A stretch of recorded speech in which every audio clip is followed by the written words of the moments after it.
ചേട്ടാ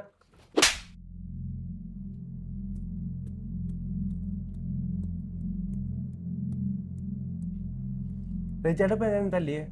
തല്ലണം എന്ന് ഒരാൾ മനസ്സിൽ വിചാരിച്ചു വന്നു കഴിഞ്ഞാൽ പിന്നെ തല്ലണ്ടാ. അതൊക്കെ പോട്ടെ, നീ എന്തിനാ എൻ്റെ പെങ്ങളെ തല്ലിയേ? ചേട്ടനെ അറിയാലോ, 3 മാസമായി ഞങ്ങളുടെ എൻഗേജ്മെന്റ് കഴിഞ്ഞിട്ട് ഇതുവരെ എൻ്റെ അപ്പനെ അമ്മച്ചിനെ അവൾക്ക് വിളിക്കാൻ പറ്റിയിട്ടില്ല. അതിനാണോ നീ അവളെ തല്ലിയേ? അതിനൊന്നല്ല, പിന്നെ ഈ അടുത്ത് അമ്മച്ചി അവളൊന്ന് വിളിച്ചായിരുന്നു.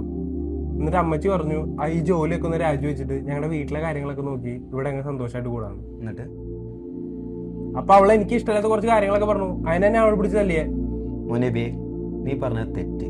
നീ അതിനല്ല അവളെ തല്ലിയത്. നീ നിന്റെ തന്തയ്ക്കും തള്ളയ്ക്കും ചെലവിന് കൊടുക്കാനാണോ നീ ഈ ജോലിക്ക് പോണേ?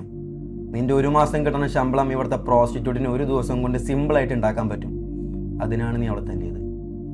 അവളത് ചോദിച്ചപ്പോൾ ഇപ്പം നിനക്ക് മനസ്സിലായി കാണുമല്ലോ ഞാൻ എന്തിനാ നിന്നെ തല്ലിയെന്ന്. ചേട്ടൻ പറഞ്ഞു തരുന്ന ഒന്നുമില്ലടാ, നീ നിന്റെ വീട്ടിലൊന്ന് വിളിച്ചു നോക്ക്. അടിച്ചക്കാണെ കുറെ കത്തിച്ചോളാം ഞാൻ നിന്റെ അപ്പച്ചനോട് പറഞ്ഞിട്ടുണ്ട്. പോട്ടെ ബിയെ.